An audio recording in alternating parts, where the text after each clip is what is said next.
Hey, Voices in the Streets Unfiltered. It's your girl Desi T. X is in the building, and it is Fibroid Awareness Month. July is Fibroid Awareness Month. If you're just not tuning in, we did talk to Danielle, who is our producer here, who shared her personal story. I've trickled in my personal story as well. It isn't as extensive. I feel like I've tried to do what I had to do, and I haven't had any of that physical pain or hard cycles. So I thought I feel like I'm okay, but it does not hurt to take a look in and see. And so now we have Dr. Lipman here in the studio with us, and so now I feel like I need to come see you. But you are here with us, and you heard everything that Danielle had to say.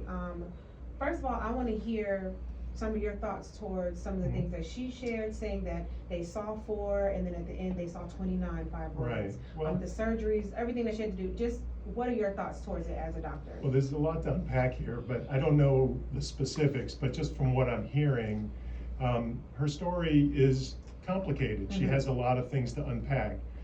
She has fibroids, which is the most common pelvic tumor seen in women, and it's particularly common in women of color.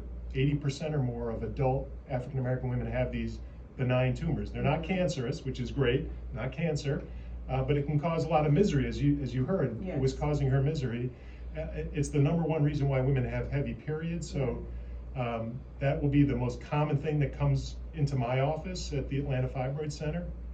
But as she heard her story, it enlarged her belly, which bellies are described as a certain size pregnancy when they're enlarged by fibroids.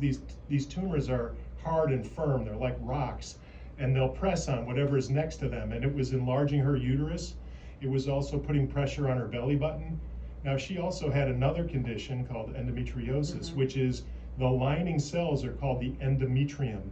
When those lining cells are found anywhere outside the uterus, that's endometriosis, and hers happened to be in her belly button, and so it'll just start bleeding like it would if it were on the lining where it's supposed to be. But obviously, you're not supposed to be bleeding from your belly button, and so that had to be addressed. And she might also have another condition, which we see commonly with endometriosis, is when those lining cells just dive deeper into the muscle of the uterus.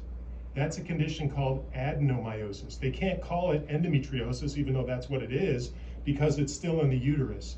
And we'll treat a lot of patients that have no idea that they have adenomyosis because all they've had is ultrasounds. But it wouldn't surprise me if we did an MRI in her uterus that we would see adenomyosis as well. And we do a procedure that's completely non-surgical, outpatient, takes 30 minutes. It treats adenomyosis, it treats fibroids no matter how big or how many you have. You go home. After about 3 hours of recovery, you go home with a Band-Aid. You keep all your parts. It treats all the fibroids. But the problem is, and that's why I'm so glad you had me on, is the awareness part. Yeah. We've been doing this here in Atlanta almost 30 years, and yet most women suffering with fibroids never hear about this amazing procedure, this UFE. Never heard of it. Right, and you, unfortunately, some gynecologists will mention it. They all know about it. It's not an educational thing.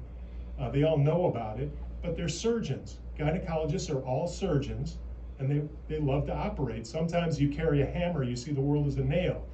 When they come to us at the Atlanta Fibroid Center, we talk about surgery. It's an option. But when you talk about hysterectomy, which is the other surgical option, in my opinion, that should be the option of absolute last resort because this is so good. The success is very high, over 90%. And so, in a procedure that's covered by insurance, that you go home the same day with a Band-Aid, you get all your fibroids treated. It's typically a one and done kind of thing, particularly if you're in your 40s when you have it, versus going into the hospital, being put to sleep with general anesthesia, being cut open. Uncomfortable. And in terms of hysterectomy, that's an amputation. And I'll just give you some statistics. Hysterectomy is the second most common surgery done in the United States. And remember, African American women disproportionately suffer with fibroids, and so if you look racially, they're the ones getting hysterectomy for benign tumors. Caucasian women get hysterectomy for cancer, which is appropriate. The average age of hysterectomy is less than 40. So why are we doing, the second most common surgery, and it's done for, and it's happening to young Black women. Why are physicians amputating young black women for benign disease. Yeah. It's not cancer, this is benign disease. Why are we doing that? Yeah. But Now, can we get to the root, because I think a lot of people, the confusion is what are fibroids and Okay. how do they happen and why Well- are they so common in African American women? okay, three things I'll try to remember. Fibroids are the most common pelvic tumors seen in women. They're made up of smooth muscle and fibrous tissue. As I mentioned, they're hard and firm, they're like rocks. Why African American women disproportionately suffer with them is kind of multifactorial.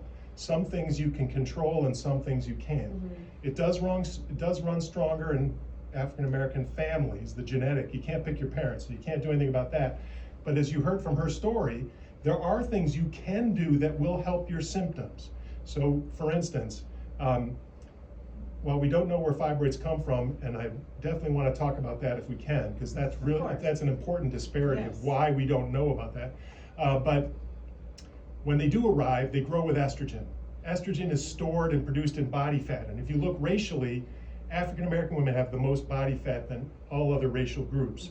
And they also have the highest incidence of fibroids because estrogen is stored and produced in body fat. So we try to help people with exercise, making healthier eating choices. There are some, you can't avoid the hormones in the food and the water, but you can make healthier choices. There are some hormone-rich foods, for instance, red meat, non-organic chicken, dairy. And if you can, there are workarounds, and if you can limit that, that will help. She went vegan and she saw the results. It did improve things. If you eat more colored fruits and vegetables, they have compounds in them called flavonoids, which block an important enzyme in estrogen production. So more colored fruits and vegetables. And then the last piece, exercise, try to get down to your ideal body weight. The last piece is vitamin D. Vitamin D is the most powerful growth inhibitor that we know of. And only 10% of African American men or women have adequate vitamin D. And the darker the pigment of your skin, the harder it is to get that adequate vitamin D. But if you have a normal vitamin D level, you are much less likely to suffer with fibroids. So how can we get more vitamin D? Well, you have to get it checked, because unlike vitamins, I've been told that I have not a deficient, what's the word? Deficiency of vitamin D when I went to a naturopath doctor and I got my blood taken and everything like that. They told me, and she told me to take vitamin D, obviously vitamins, and to get outside, and that also helps with your mood and things like that as well. Well, I'm low in vitamin D, and obviously I'm not particularly melanated, but I'm in the office too much. I don't get enough sunlight and get outside, because that's how you get your vitamin D naturally, through sunlight. But it's important to measure it, because vitamin C, you can't overdose on vitamin C. Whatever your body doesn't use, you'll pee out. But vitamin D, you can get too much, so you got to get the level checked, and then they tell you how many thousand units you need a day. And if it's small thousands, like 2,000, 4,000, 8,000, that's something you can go to Kroger, Publix, and just take it, But if some people need 50,000 or more, and then that's more prescription kind of thing. But so there are things you can do and there's things you can't do. Now, why we don't know where fibroids come from, and the reason why we don't know is almost no research has been put towards this effort. There's very little funding for fibroid research, which is staggering because it affects so many women. Right. Over 30 million women in this country have fibroids. As I say, probably 80% of adult African American women. It causes $30 billion a year to impact to society. And yet, if you look at, and in fact somebody did look at, the top 300 medical conditions in terms of research funding, fibroids was in the bottom 50. And if you look at, for instance, fibroids got about $18 million a year in funding, which sounds like a lot of money,